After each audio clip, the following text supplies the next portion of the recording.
Glória a Deus. Cumprimento a todos os irmãos e as irmãs com a paz de Cristo Jesus. Nós estamos aqui na comunidade evangélica Morágape para cultuar e adorar o nosso Deus. E antes de mais nada, nós vamos orar a Deus para que Ele receba o nosso culto de adoração, para que Ele se sinta feliz e satisfeito com a nossa escolha de adorá-lo nesta noite. Então você que está no seu lar, convido você a curvar um pouco a sua cabeça e orar junto conosco. Senhor Deus, aqui nós nos colocamos diante da sua santa presença mais uma vez, para cultuar ao Senhor, para dar louvores ao Senhor, para engrandecer o teu nome, que é santo, que é poderoso, que é digno de ser louvado, de ser adorado. Que a sua santa presença, que nos traz vida e vida com abundância, esteja, Senhor, feliz conosco, feliz com esse irmão, com essa irmã. Eu sei, ó Pai, que o ato de te trazer felicidade é quando as suas palavras estão em nós e quando nós obedecemos às suas palavras, ó Pai. As suas palavras trazem para nós vida, suas palavras trazem para nós, ó Deus, águas cristalinas na nossa sequidão, na sequidão da nossa alma. E nesses dias difíceis que estamos enfrentando, Senhor, quantas são as almas que estão secas, almas, ó Pai, que estão, Senhor, como dizendo uma frase ou um exemplo, almas que estão, Senhor, anestesiadas. Almas que estão anestesiadas, essa é a palavra correta, ó Pai, porque esqueceram-se de buscar o Senhor enquanto podia, esqueceram-se de clamar o Senhor enquanto se podia, e agora nesse momento de crise estão sem forças, estão desanimados, não conseguem ler a sua palavra mais, não conseguem buscar o Senhor mais em oração, estão, Senhor, anestesiados, ó Pai, como as virgens nécias, ó Pai querido. Mas o Senhor é poderoso para despertar essas almas nesta noite. O Senhor é poderoso para operar os seus milagres nesta noite, ó Pai. Ó Espírito Santo, nós estamos aqui investindo agora nas nossas vidas espiritual.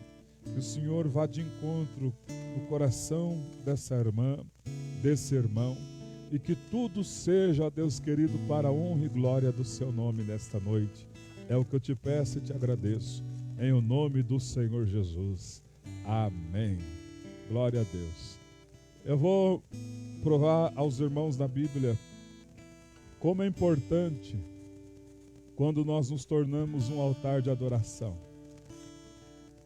No livro de Gênesis, capítulo 8, e o versículo de número 20, fala-nos a respeito de quando Noé saiu da arca, e a primeira coisa que ele fez, diz o texto, levantou Noé um altar ao Senhor, e tomando de animais limpos e de aves limpas, ofereceu holocausto sobre o altar.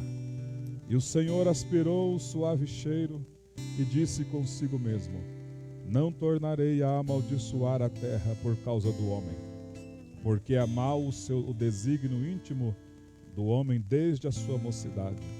Nem tornarei a ferir todo vivente como fiz.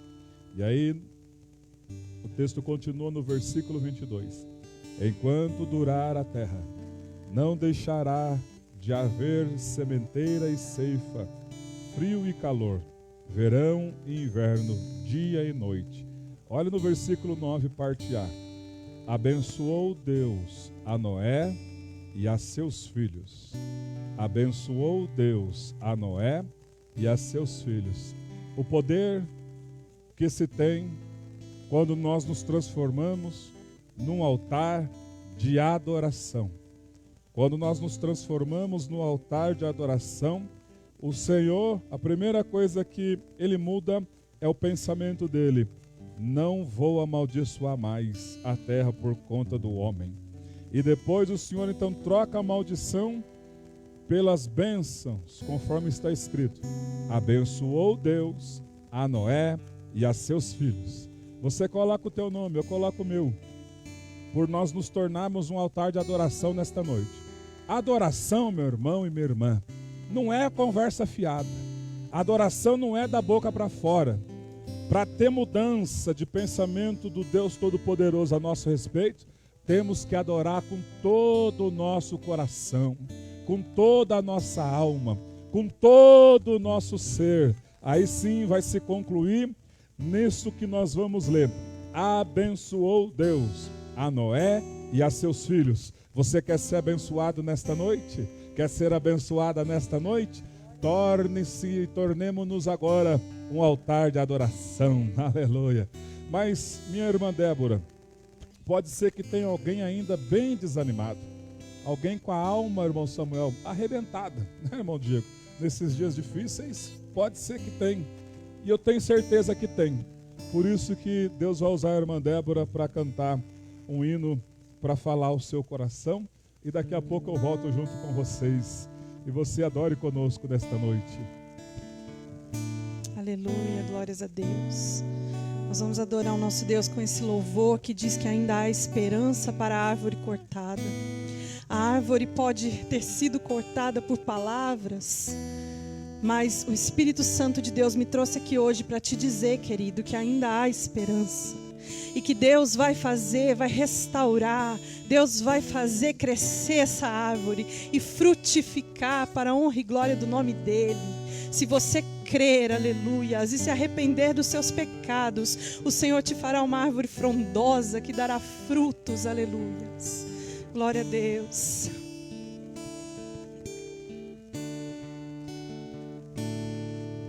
Cortaram a árvore cheia de vida, cortaram, e os frutos que ela produzia se acabaram. E chega alguém e diz: acabou a história aqui. Mas não acabou, querido. Mas ainda bem que a resposta vem dos céus, e a última palavra quem determina ainda é Deus. Alguém diz: só restou raiz, mas Deus diz: tem vida aí, e eu vou restituir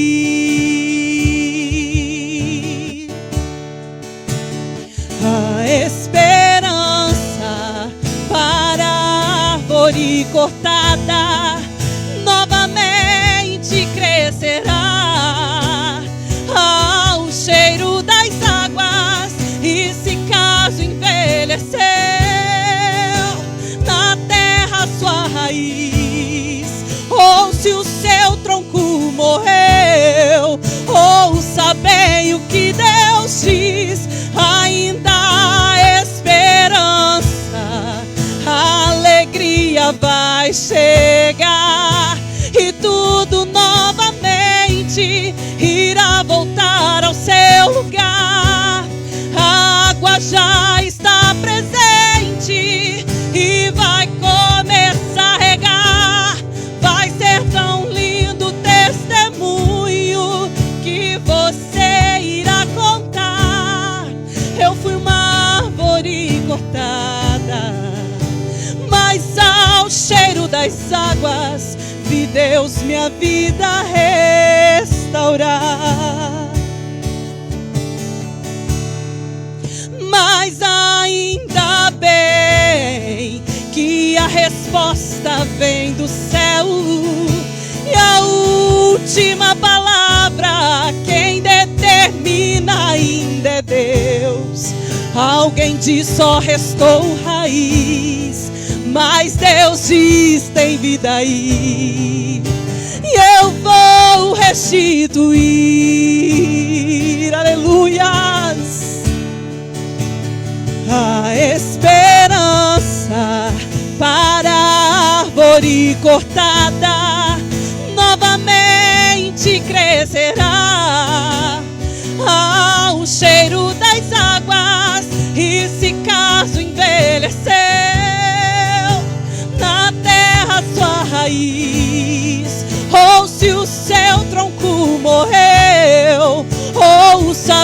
sei o que Deus diz, ainda há esperança. A alegria vai chegar e tudo novamente irá voltar ao seu lugar. A água já está presente e vai começar a regar. Vai ser tão lindo o testemunho que você irá contar. Eu fui uma árvore cortada, mas ao cheiro das águas vi Deus minha vida restaurar. Restaurou os meus sonhos, restaurou a minha fé, e sobre a minha saúde Ele me colocou de pé.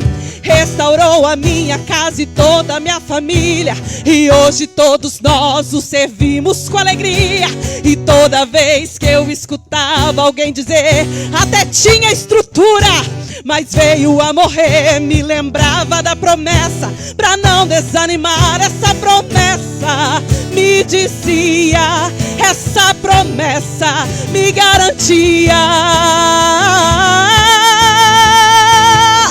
que ainda há esperança para a árvore cortada, novamente crescerá ao cheiro das águas. E se caso envelhecer na terra sua raiz, ou se o seu tronco morreu, ouça bem o que Deus diz para você agora. Ainda há esperança, a alegria vai chegar na tua casa, aleluia.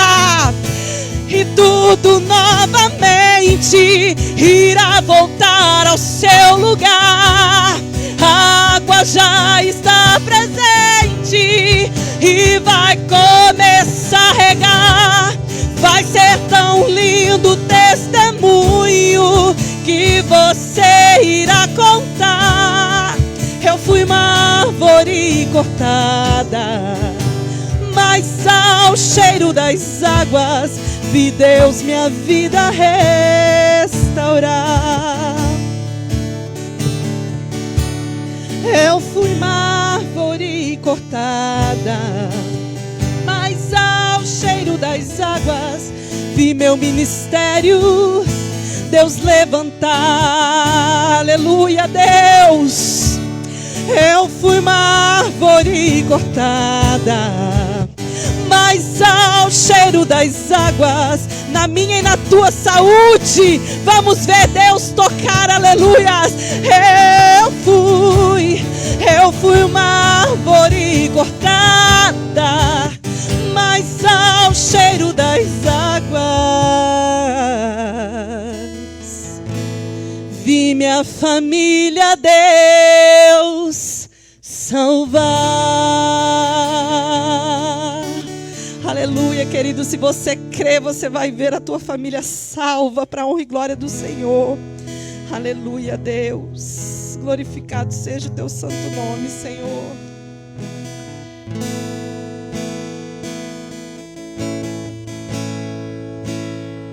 Escute. Tenho uma palavra para você. Aleluia.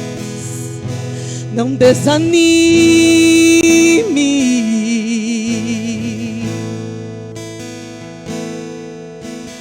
Tudo que você pediu para Deus já está vindo.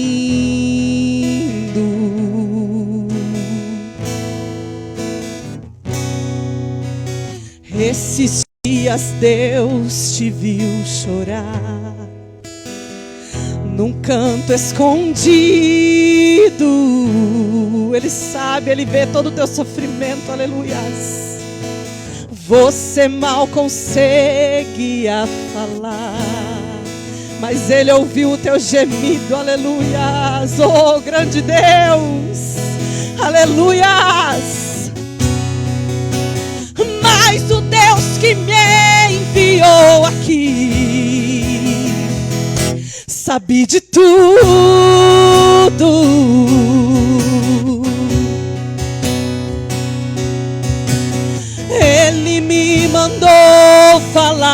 vai mudar seu rumo.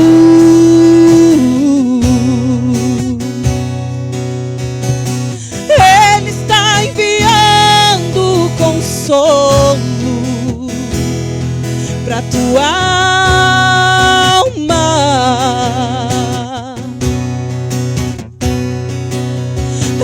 Enxugue estas lágrimas no rosto e tenha calma.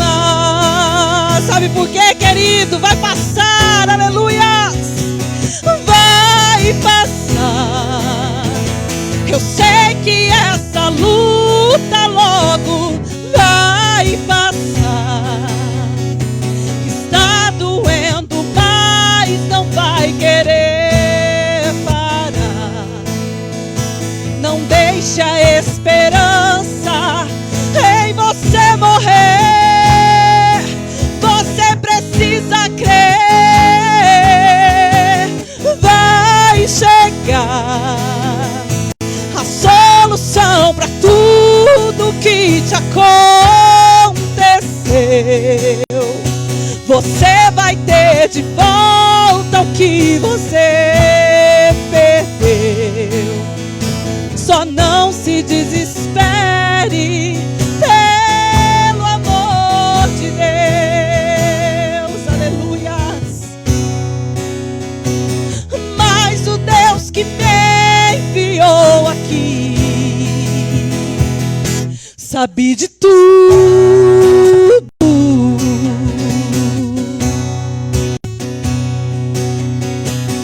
Ele me mandou falar que vai mudar seu rumo.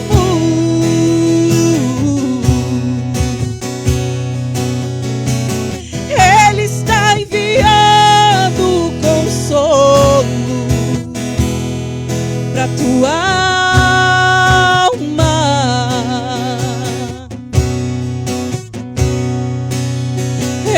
Enxugue estas lágrimas no rosto e tenha calma, porque Ele cuida de tudo, aleluias. Vai passar. Eu sei que essa luta logo vai passar. Está doendo, mas não vai querer parar. Não deixe a esperança em você morrer. Você precisa crer. Vai chegar a solução para tudo que te aconteceu.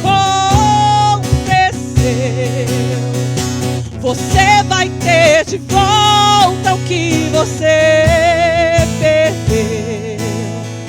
Só não se desespere, pelo amor de Deus. Vai passar. Grande Deus, aleluia, Jesus. Aleluia. Né, irmãos? Louvores maravilhosos. Aleluia. Você em casa, coloque a mãozinha assim no seu coração. Aleluia. Você está perto da sua família aí? Seus filhos estão com você? Seu cônjuge? Chame eles para perto agora. Você e eu, nós vamos abençoar o nosso lar, a nossa família. Em nome do Senhor Jesus. Que o Senhor abençoe esse lar, abençoe essa família, abençoe essas pessoas, ó Pai. Que nunca venha faltar nada na mesa, Senhor, dessas pessoas. Que nunca venha faltar alegria e que nunca venha faltar sua presença. Porque tendo a sua presença em nossas famílias, nunca vai faltar nada. Sempre o Senhor irá suprir, sempre o Senhor irá fazer. Da farinha da panela não vai cessar, aleluia. Oh, bendito seja o nome do Senhor. Abençoa, Pai, essas famílias. E visita agora aquelas famílias que estão enlutadas, pessoas que perderam seus entes queridos, ó Pai. Estão tristes, vazias. Ah, mas o Senhor é poderoso para preencher através do Teu Espírito. Oh, meu Deus, visita essas pessoas agora. E aquelas que estão nos hospitais, Senhor. Em nome do Senhor Jesus, recebam a cura pelo poder que é no nome do Senhor Jesus Cristo. Oh, aleluia. E onde estiver alguém, Senhor, acompanhando essa transmissão, seja qualquer dia e hora, em nome do Senhor Jesus, recebe a cura agora para a sua alma, para o seu corpo físico, porque o Senhor ainda é o mesmo. Ele cura através da minha e da sua fé, em nome do Senhor Jesus. Amém. Glória a Deus. Obrigado, meus irmãos. Que Deus abençoe. Aleluia. Nós vamos aqui, na quarta-feira passada, nós começamos a introdução da carta aos Romanos, e quando eu olhei a hora, eu não tinha saído nem da introdução ainda, pastora Clara. Que situação que ficou, né? Mas hoje nós vamos ter um tempo maior para nós meditarmos um pouco nesta carta. Então convido você a abrir a sua Bíblia em Romanos capítulo 12. Aleluia. E dar uma saudação para todos os irmãos que estão aqui pela internet. Muita gente. Que Deus abençoe todos vocês. Eu não vou nem citar os nomes aqui porque é muita gente mesmo. Então vou ganhar tempo, tá bom? Que Deus abençoe todos vocês que estão pela internet aí, acompanhando este culto. Romanos capítulo 12, nós vamos fazer um comentário àquilo que Deus vai nos revelar aqui, através da palavra que é viva e eficaz. Então, o Romanos capítulo 12 é uma expressão do apóstolo Paulo, sendo inspirado pelo Espírito Santo, para nos fazer entender se nós estamos ou não estamos em Cristo, se nós somos ou não somos convertidos a Cristo. Então o apóstolo Paulo, quando ele escreve essa carta aos irmãos de Roma, lá no capítulo 1 ele começa a sua carta saudando a igreja, começa a sua carta, né, dando uma palavra de fortalecimento àqueles irmãos. Porém, quando chega a partir do capítulo 1, versículo 18, o apóstolo Paulo vai dividir em 4 tempos, dos quais, ou 4 manifestações, das quais falam a respeito do homem e da mulher, que era obra-prima da criação de Deus, estava num patamar tão elevado, imagem e semelhança de Deus, e eles decaem da graça. Por quê? Porque a partir do versículo 18 até o versículo 22, vai nos falar a respeito por que o homem e o ser humano em si decaiu tanto assim, da onde fora criado como imagem e semelhança de Deus, perfeitos, para decair numa situação catastrófica. Então a primeira coisa que acontece é que o ser humano, quando digo ser humano, homem e mulher, desprezou o conhecimento de Deus. Com esse desprezo, isso Paulo relata do versículo 18 do capítulo 1 até o versículo 22. O desprezo que o ser humano teve para com Deus. Não quiseram buscar conhecimento de Deus. Assim sendo, a partir do versículo 23 até o versículo 25, esse ser humano que era a obra-prima da criação de Deus, a coroa da criação de Deus, por desprezar o conhecimento de Deus, esse ser humano agora, esses seres humanos, caem mais um pouco e tornam-se idólatras e bem como narcisistas, onde está relatado nos versículos 23 a 25. não pararam por aí. Desprezaram o conhecimento de Deus, caíram para a idolatria e também para o narcisismo, e agora caíram para a imoralidade, que está relatado no versículo, na terceira fase, no versículo 23,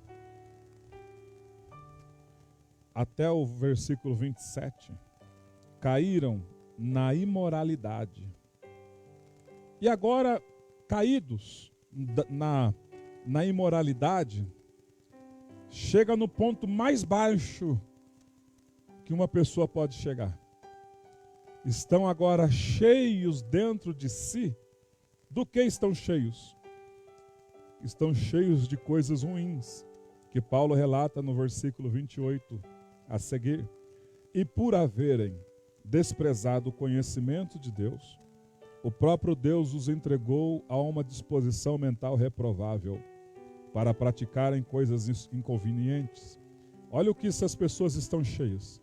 Estão cheias de toda a injustiça, de malícia, de avareza, de maldade, possuídos de inveja, homicídio, contendas, dolo e malignidade, sendo difamadores, caluniadores, aborrecidos de Deus, insolentes, soberbos, presunçosos, inventores de males, desobedientes aos pais, insensatos, pérfidos, sem afeição natural e sem misericórdia. Ora, conhecendo eles a sentença de Deus, de que são passíveis de morte, os que tais coisas praticam, não somente fazem, mas também aprovam que assim procedem. Essa era a condição, até mesmo de nós que aceitamos a Cristo, esta era a nossa condição.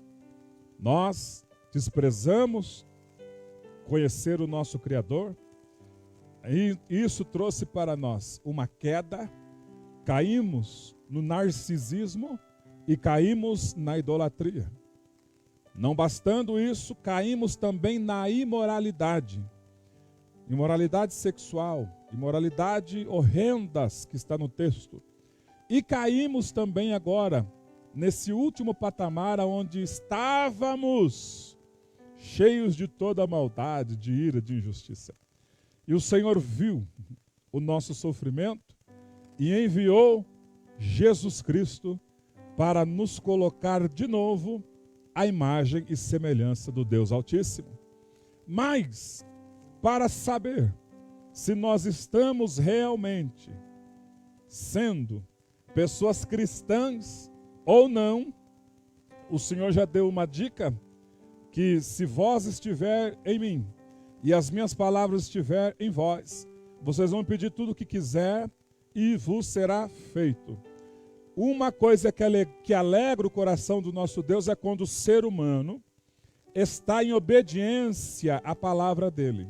Então nós vamos descobrir nesta noite se nós estamos em Cristo Jesus ou se nós estamos fora de Cristo Jesus.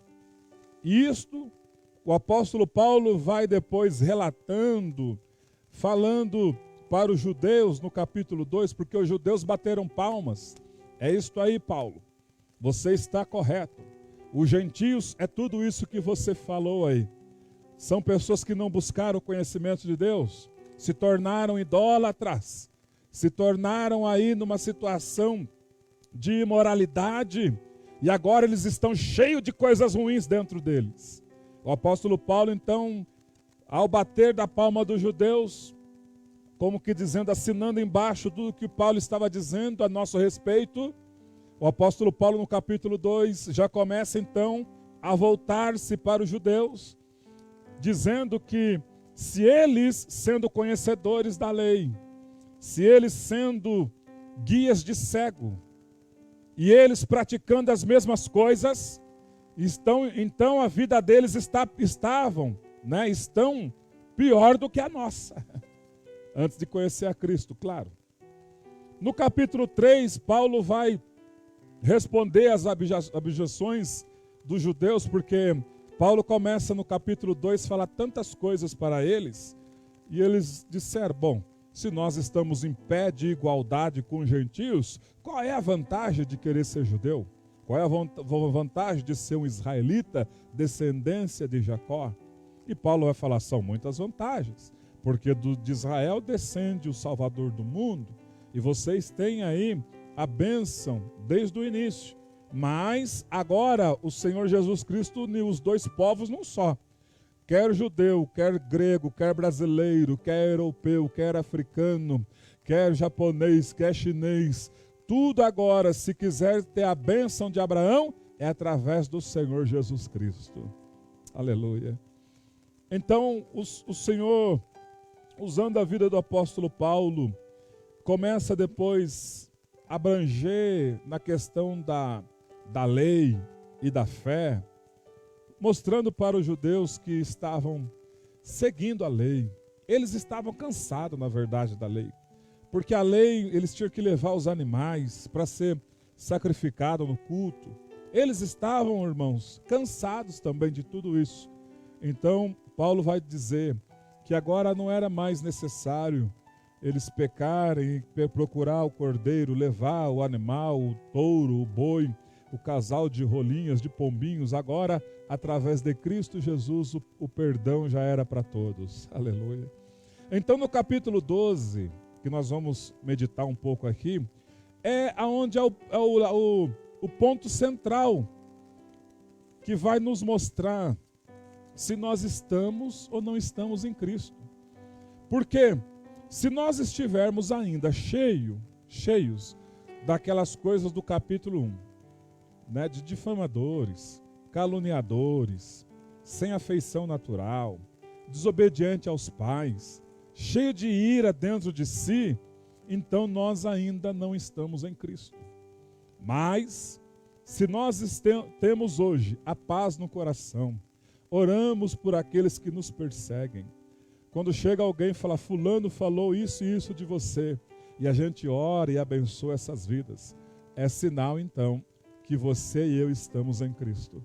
Então, para resumir um pouco do que é uma pessoa estar em Cristo, vamos meditar no capítulo 12 de Romanos, que o subtítulo aqui na minha Bíblia é A Nova Vida.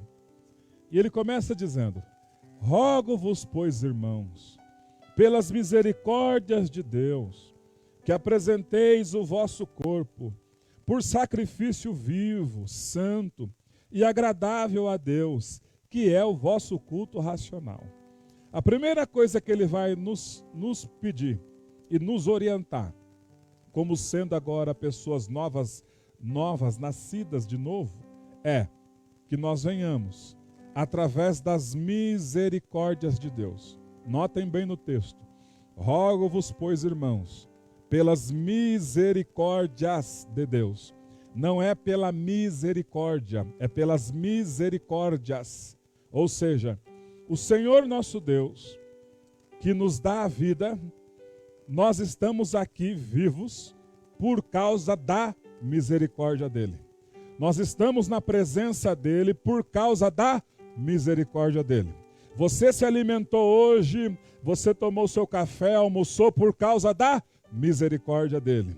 Você está aí vestido, vestida, não está nu por causa da misericórdia dele. Aleluia. Nós estamos aqui fazendo a obra por causa da misericórdia dele. Você está sendo abençoado, abençoada, assim como eu e o povo e os irmãos que aqui estão nos ajudando por causa da misericórdia dele. E Jeremias vai mais além dizendo, as misericórdias do Senhor são as causas de não sermos consumidos. As suas misericórdias não têm fim, renovam-se a cada manhã. Então, quando Paulo está sendo inspirado pelo Espírito de Deus para nos falar, rogo-vos, irmãos, que vocês apresentem o vosso corpo vivo, o vosso corpo como sacrifício vivo. Então é para nós termos em mente que só estou vivo por causa da misericórdia dele. Só estou de pé por causa da misericórdia dele. Só estou aqui apresentando o meu culto racional por causa das misericórdias dele. Porque sem as misericórdias dele, nada acontece. Aleluia. E ele diz, apresenta o seu corpo por sacrifício vivo, santo e agradável a Deus, que é o vosso culto racional. Então nós vamos começar agora a entender. Já que nós não estamos na lista do capítulo 1, de todas aquelas coisas ruins, já que agora o Senhor Jesus nos salvou, nos redimiu, nos regenerou através do sangue dele, então eu tenho que me apresentar diante do Todo-Poderoso como sendo um sacrifício vivo. Um sacrifício santo e um sacrifício que ele se agrada. Aí é que são elas. Ele se agrada. Rogo-vos, pois, irmãos, pelas misericórdias de Deus, que apresenteis o vosso corpo por sacrifício vivo, santo e agradável a Deus, que é o vosso culto racional. Se eu não estiver na condição de agradar a Deus, o meu culto não presta para nada. Se eu e você não estiver na condição de apresentar-nos em santidade a Deus, não vale nada o que nós vamos ofertar para Ele. E se nós não apresentarmos diante dEle com a nossa vida viva, ou seja, viva espiritualmente, porque está assim de gente morta espiritualmente. Por isso que o apóstolo Paulo ele diz, levanta, ó tu que dormes, desperta, ó tu que dormes. Levanta-te dentre os mortos espirituais e Cristo Jesus te iluminará. Ele vai te iluminar. Aí sim, sabedores de que estamos de pé por conta das misericórdias dele, que estamos apresentando-nos o nosso corpo como sacrifício vivo, santo e agradável a Deus, aí vai acontecer a segunda etapa. E não vos conformeis com este século, mas transformai-vos pela renovação da vossa mente, para que experimenteis qual seja a boa, agradável e perfeita vontade do Senhor nosso Deus. Ou seja, é um conjunto de coisas. Quando eu agrado ao Senhor, quando você agrada ao Senhor, quando nós temos em mente que nós estamos aqui somente por causa das misericórdias dele, agradando a ele, servindo a ele, apresentando a ele como um sacrifício vivo, santo, oh aleluia, então vai se cumprir na nossa vida. Nós não vamos nos conformar com este século. Nós não vamos nos conformar com este século. Ainda que no Salmo 94, Salmo de número 94, verso 20. Olha o que diz o texto. Salmo de número 94, verso 20. Pode acaso associar-se contigo o trono da iniquidade, o qual forja o mal, tendo uma lei por pretexto? Então, quando nós estamos em Cristo Jesus, nessa nova vida, sabedores que nós já estamos vivos por conta da misericórdia dele, apresentamos-nos a ele diariamente como um sacrifício, como uma oferta viva, viva espiritualmente, uma oferta santa e uma oferta que agrada a ele. Então nós não vamos nos conformar com este século. Mesmo que as pessoas coloquem uma lei por pretexto, nós não iremos ficar aliançados com o trono da iniquidade. Por quê? Porque a nossa mente agora tem a mente de Cristo Jesus. E não vos conformeis com este século, mas transformai a vossa mente. Transformai-vos pela renovação da vossa mente. E aí vai se concluir mais uma coisa tão linda. Nós vamos experimentar a boa, agradável e perfeita vontade do Senhor. Está vendo aí, meu irmão? Eu preciso fazer tantas coisas, não é por obras. Mas eu preciso trazer tudo que eu tenho, não é por obras. Você aceitou a Cristo, o Espírito de Cristo está dentro de você, fez uma faxina. A palavra de Deus diz que quando ele entra, ele diz, eis que estou à porta e bato. Se alguém abrir o coração, ele vem e faz essa faxina, tira de nós toda maldade, todo dolo, toda malignidade, tira de nós tudo aquilo que não presta e nos faz agora pessoas vivas espirituais, porque o Espírito dele está dentro de nós.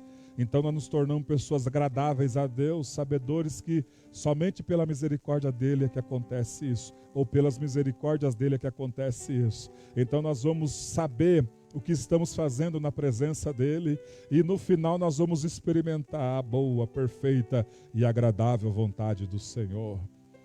Essa é a receita. Essa é a receita para uma vida abençoada. Concluindo esse texto, logo a seguir o apóstolo Paulo já vai entrar nos dons do Espírito Santo. E ele começa dizendo: porque pela graça que me foi dada, digo a cada um de vós que não pense de si mesmo além do que convém. Antes pense com moderação, segundo a medida de fé que Deus repartiu a cada um. Então, logo quando eu agora sou uma nova criatura, o Senhor então pede, como ele pediu para Isaías, quando ele disse: a quem enviarei? Quem há de ir por nós? O profeta já estava santificado, o profeta já estava purificado, o profeta já sabia, as misericórdias dele fez isso comigo, tirou da minha boca os palavrões, as mentiras, as iniquidades, as hipocrisias, e ele pergunta: a quem enviarei? Quem há de ir por nós? Eis-me aqui, envia-me a mim, porque o Senhor me purificou, o Senhor me limpou, o Senhor me regenerou, e agora eu vou fazer alguma coisa pelo Senhor. E o Senhor então deu para Isaías naquele dia um dom de profetizar. Quando nós estamos nesta condição, o Senhor também nos dá dons, seja de profetizar, conforme está dizendo aqui, no versículo de número 4. Porque assim como num só corpo temos muitos membros, mas nem todos os membros têm a mesma função, assim também nós, conquanto os muitos, somos um só corpo em Cristo e membros um dos outros, tendo, porém, diferentes dons, segundo a graça que nos foi dada. Se profecia, seja segundo a proporção de fé. Se ministério, dediquemo-nos ao ministério. Ou que ensina, esmere-se no fazê-lo. O que exorta, faça-o com dedicação. O que contribui com liberalidade, o que preside com diligência, quem exerce misericórdia com alegria. Por que será que Deus está trazendo já logo em seguida os dons do Espírito sobre as nossas vidas? Ele não poderia já entrar, conforme nós vamos ler daqui a pouco no versículo 9, a respeito do amor ao próximo? Por que ele já entrou nos dons? Porque ele sabe, irmãos, que quando nós reconhecemos tudo aquilo que ele fez por nós, é impossível não fazer nada por ele. É impossível ouvir a voz dele: quem enviará? Quem enviaremos? Quem há de ir por nós? É impossível não falar: eis-me aqui. Porque quando nós olhamos para a obra do Calvário, quando nós olhamos por tudo que ele passou por causa de nós, quando nós olhamos por tudo que ele fez por nós, pela limpeza, pela presença dele, pela a esperança agora, aleluia, pelo gozo, pela satisfação, não tem como ficarmos inertes e não fazer nada para ele. Eis-me aqui, envia-me a mim. Lá nos dias de Davi tinha o tabernáculo, não era o templo ainda. Davi reuniu os levitas, Geduntum, Asaf, são pessoas que tinham o ministério da música. Davi reuniu os demais levitas, os filhos de Gerson, de Coate, de Merari, e distribuiu ali o que cada um iria fazer. Então, para os músicos, para os cantores, tinha uma escala. Músicos que louvavam somente pela manhã, músicos que louvavam somente na hora do almoço, músicos que louvavam somente na parte da tarde e músicos que louvavam somente na parte da noite. Tinha também ali na tenda os guardas, tinha os porteiros que ficavam somente ali guardando a arca. Tudo tinha as suas classificações.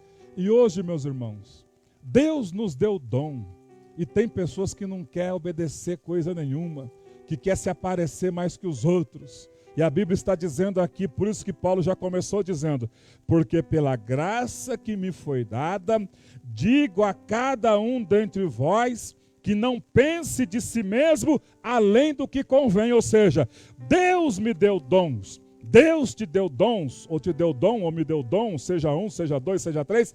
E Paulo está dizendo: não pense nada além do que convém. porque sem Ele, eu e você não somos nada. Ô, meus irmãos, já ia ficar muito feliz se Ele falasse, fica lá na porta, seja um porteiro, que eu te ungi para isso. Que coisa linda, ser ungido pelo Espírito Santo para fazer a obra dele. O mesmo Espírito que estava sobre Moisés, sobre Elias, sobre Débora, sobre Baraque, sobre os porteiros que tinham as escalas, sobre os músicos, sobre aqueles que tocavam, é o mesmo Espírito que está sobre as nossas vidas. Vamos fazer com excelência a obra dele, porque ele nos deu dons do Espírito. Depois sim, quando Paulo fecha a janela dos dons, Paulo agora vai entrar para as virtudes recomendadas. No versículo 9, ele começa a dizer agora do próximo: o amor seja sem hipocrisia, detestai o mal apegando-vos ao bem. Então, agora eu entendo o porquê que Paulo colocou os dons. Porque quando eu exerço o dom ministerial que Deus me deu, quando você exerce o dom ministerial que Deus te deu, você está nada mais, nada menos do que amando ao próximo. Por isso que ele deixou já nas escalas corretas. Quando nós fazemos qualquer coisa na obra de Deus, seja ser porteiro, seja ser diácono, diaconisa, seja fazer visita, seja cantar, seja louvar, seja cumprir escala, tudo que nós vamos fazer é para amar ao nosso próximo e não é para nós mesmos. Aleluia. Amai-vos cordialmente uns aos outros, com amor fraternal, preferindo-vos em honra uns aos outros. No zelo com o irmão, não sejais remissos, sede fervorosos de espírito, servindo ao Senhor. No zelo com o irmão, não posso ser remisso. Tudo isso que Paulo está dizendo, ele está linkando-nos aos dons do Espírito. Você que tem dons espirituais, está aí com os dons enterrados, ele está dizendo, desenterre os seus dons e trabalhe para Deus, porque não é para nós, o dom é para servir ao próximo. É a maior prova de amor de um ser humano, fazer algo da parte de Deus que vai alcançar o próximo. Oh, meu Pai, aleluia. Eu me lembro agora, quando cheguei na igreja, uma irmã em comum, do pastor Rodrigo e do pastor Carmen Nil, ela tinha um dom de ficar sempre na porta ali, e todas as pessoas que chegavam, ela dava aquele abraço, um abraço tão gostoso, e ela beijava o rosto das mulheres, dizendo, que Deus te abençoe, minha linda. Se ela estiver acompanhando a live, ela vai lembrar. E a minha esposa estava afastada de Cristo, eu nunca tinha ido para a igreja, e naquela noite, minha esposa sentiu vontade de voltar de novo. E eu nunca tinha ido, eu falei, então eu vou junto de novo. E ali, Deus começou a trabalhar na minha vida. Através de um abraço. Aleluia. Através de um abraço. Olha o que Deus fez. Hoje eu estava lembrando ali, desde 2013, pastoreando a igreja. E aí a gente vai buscar lá atrás os motivos. Desde 2004, desde de conversão. 2013, levantado a pastor.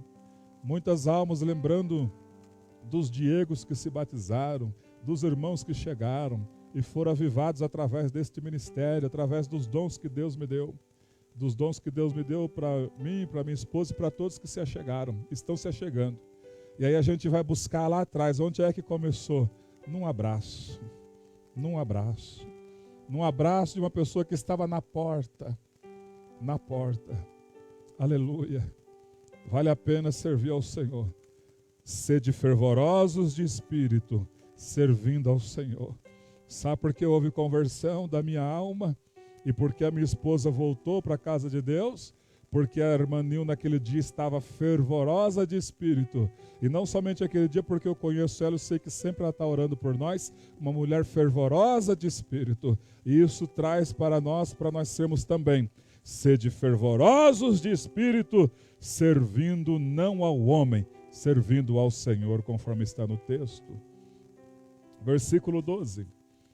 Regozijai-vos na esperança, sede pacientes na tribulação, e na oração perseverantes. Agora, que regozijo é esse que o texto está dizendo? Que esperança é essa que o texto está dizendo? A palavra regozijo aqui significa alegria, mas uma alegria indizível. Uma alegria que você pula, você grita, você se alegra. Regozijai-vos na esperança, ou seja, se alegra na esperança. Que esperança é essa que o texto está dizendo?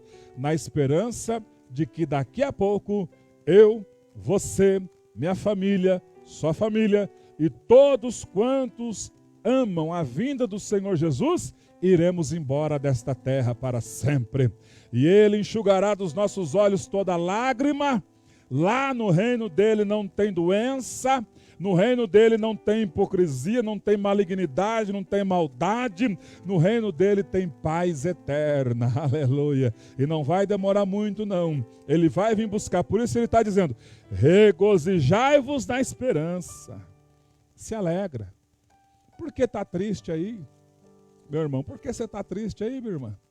Você que já aceitou a Cristo. Não é, pastor? É que eu não estou sem condição, está apertada a conta, eu trabalho no comércio, a coisa está apertada. O Senhor está dizendo assim, ó, regozija na esperança. Você tem a salvação. Esteja feliz, esteja feliz. Essa condição que você está colocando como teto na sua cabeça, você está limitando o agir de Deus na sua vida. Vamos lembrar dos profetas, dos homens de Deus no Antigo Testamento. Elias, quando profetizou, 3 anos e meio de seca. Nós estamos aí há 1 ano, nesse negócio, abre, fecha, quebrou muitas pessoas, e tem no meio dessas pessoas os cristãos. E nós não podemos colocar limites na nossa cabeça, ficando preocupados só com as coisas aqui. Regozija na esperança. Mas pastor, a situação apertou. Deus ainda tem anjo. Pastor, a situação está complicada. Ouça a voz de Deus, ele vai dizer, desce lá que uma viúva vai te sustentar. Mas pastor, a situação também apertou na casa da viúva. Deus ainda tem os corvos para enviar, aleluia, carne para você, para sua família. Não venha limitar o poder de Deus, não podemos fazer isso. Regozijai-vos na esperança, sede pacientes na tribulação. Estamos passando um momento de tribulação. Vocês acham que é gostoso para um pastor, para os pastores, para a membresia, para aqueles que têm os dons do Espírito, as igrejas vazias? Não é, porque a gente quer estar abençoando o povo, mas e na live? Eu sei que na live muitas pessoas ficam ali, mas em casa o filho chama, toma atenção, qualquer telefone toca. Então nada melhor do que as pessoas saírem dos seus lares para virem adorar a Deus. Nós também estamos entristecidos também. Estamos não preocupados excessivamente, porque a obra é do Senhor. Eu só digo a Ele, eis-me aqui, usa-me do jeito que o Senhor quiser.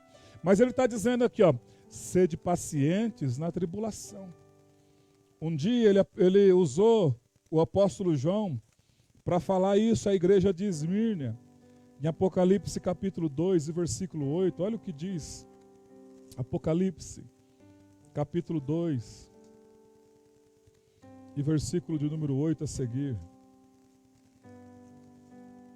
Diz assim o texto: ao anjo da igreja em Esmirna escreve: estas coisas diz o primeiro e o último, que esteve morto e tornou a viver.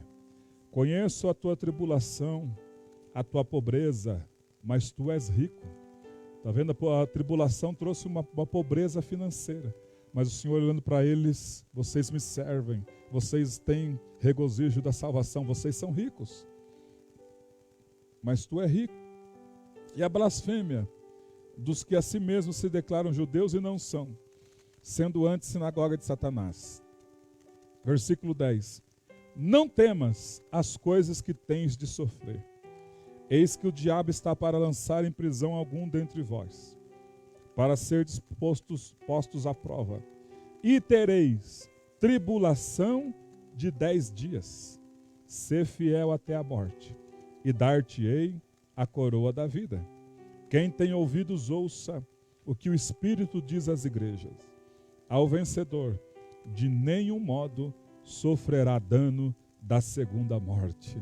Então, sede pacientes na tribulação. E na oração sejam perseverantes. enquanto estamos aqui cultuando a Deus, tem um grupo de homens. Ô pastor, a igreja não está parada, mas de maneira nenhuma. Tem um grupo de homens que desde segunda-feira estão clamando a Deus com a cara no chão, buscando a Deus pela sua vida, pela minha vida. E eu também, pela misericórdia, faço o grupo dessa patota. Estamos buscando a Deus em 1 hora de oração. Enquanto está acontecendo o culto, eles estão lá orando. Orando por mim, por você, orando pelo país, orando pela situação. Porque agora é a hora de cumprir isso na nossa vida. Na oração, sejam perseverantes. Então nós temos que perseverar na oração. Agora é um momento, irmãos, de os maridos têm que escutar o som da trombeta. As irmãs, as mulheres ficam em casa. Os homens saem para guerrear, para batalhar. E as armas que nós estamos usando não são carnais. Não é revólver, não é nada carnal. Mas é oração, clamor, pessoas que estão buscando a presença de Deus. Pastor, eu posso fazer parte dessa fileira? Onde é que vocês estão orando? Nós estamos orando toda segunda-feira aqui. O espaço aqui é grande. Ficamos espalhados, né, respeitando as regras, espalhados, com a cara no pó, orando a Deus para Deus entrar com providência, para que não haja mais prejuízo além do que tem havido. Todos os segunda, terça e quartas-feiras estamos aqui. Enquanto não destravar isso aí, nós não vamos parar de orar.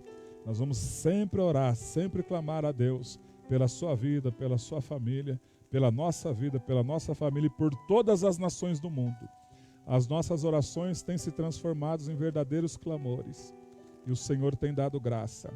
Houve até uma palavra profética, daqui a pouco eu volto no texto, na noite de segunda-feira. O Senhor disse ao nosso coração, assim como aconteceu nos dias de Daniel, onde ele foi levado cativo, bem como alguns de Jerusalém foram levados cativos. Daniel era um jovem justo, Ananias, Misael e Azarias também eram jovens justos, e eles foram levados cativos. Mas a palavra de Deus diz que lá na Babilônia, eles continuaram em santificação, e Deus prosperou eles, por conta deles terem continuado na santificação.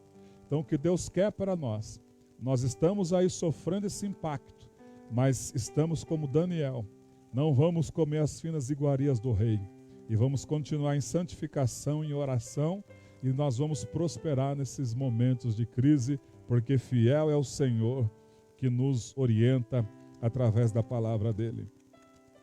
E voltando aqui para encerrar, compartilhai as necessidades dos santos e praticai a hospitalidade. Abençoai os que vos perseguem, abençoai e não amaldiçoeis. Alegrai-vos com os que se alegram e chorai com os que choram. Tende o mesmo sentimento uns para com os outros. Em lugar de serdes orgulhosos, condescendei com o que é humilde. Não sejais sábios aos vossos próprios olhos. Condescender significa negligenciar sua superioridade. Se você está vendo uma pessoa mais humilde que você, não queira ser superior a essa pessoa. Não queira dar uma que você é sabichão, que você é sabichona para essa pessoa. Condescender, desça no nível dela. Pegue na mão dela, orienta ela, porque um dia você foi orientado, um dia eu fui orientado. Oh, aleluia. E eu quero encerrar falando no capítulo 13, quando Paulo vai relatar acerca das autoridades. As autoridades foram constituídas por Deus, policiais, sejam federais, policiais civis, militares, todos eles foram constituídos por Deus. E a palavra de Deus diz que eles são a espada do Senhor, conforme diz aqui, no versículo de número 6, capítulo 13, versículo 6. Por este motivo também pagai tributo, porque são ministros de Deus, atendendo constantemente esse serviço. Pagai a todos o que lhe é devido. A quem tributo, tributo. A quem imposto, imposto. A quem respeito, respeito. E a quem honra, honra. Agora eu quero ir para a segunda carta a Timóteo, capítulo 2 e versículo 1. Segunda carta de Paulo a Timóteo, capítulo 2 e versículo 1. Primeira carta de Paulo a Timóteo, capítulo 2, versículo 1. Primeira carta. Antes de tudo, pois exorto, que use a prática de súplicas, orações, intercessões, ações de graças, em favor de todos os homens, em favor dos reis e de todos os que acham investidos de autoridade, para que vivamos vida tranquila e mansa, com toda a piedade e respeito. E também, em 1 Pedro, capítulo 2, primeira carta de Pedro, capítulo 2, versículo 11.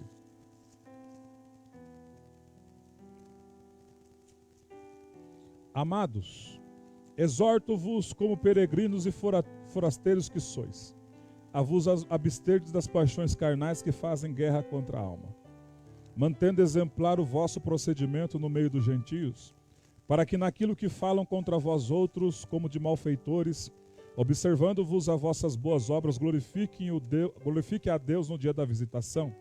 Sujeitai-vos a toda instituição humana, por causa do Senhor, quer seja o rei como soberano, quer as autoridades como enviadas por ele, tanto para castigo dos malfeitores, como para louvor dos que praticam o bem. Porque assim é a vontade de Deus, que pela prática do bem, façais emudecer a ignorância dos insensatos. Notem que ambos, tanto Paulo escrevendo a Timóteo, como o apóstolo Pedro, ambos, nenhum deles fala que os cristãos devem protestar contra as autoridades. Nós devemos protestar contra as autoridades quando as leis estabelecidas por eles vão contra a palavra de Deus, contra a família, contra as observâncias, ordenanças que Deus deixou para nós. Mas nenhum de nós deve abrir a boca para difamar, seja governador, seja prefeito, seja vereador, seja presidente, seja quem quer que for. A palavra do Senhor nos orienta que nós devemos orar pelos que são investidos de autoridade. Então nós encerramos com esse pensamento. Você e eu, nós estamos em Cristo ou não estamos em Cristo? Pastor, eu andei falando mal de alguns políticos, do governador, eu andei falando mal de alguns políticos. Se arrependa hoje, peça perdão. E agora, quando você for acionar a boca, ligue primeiramente de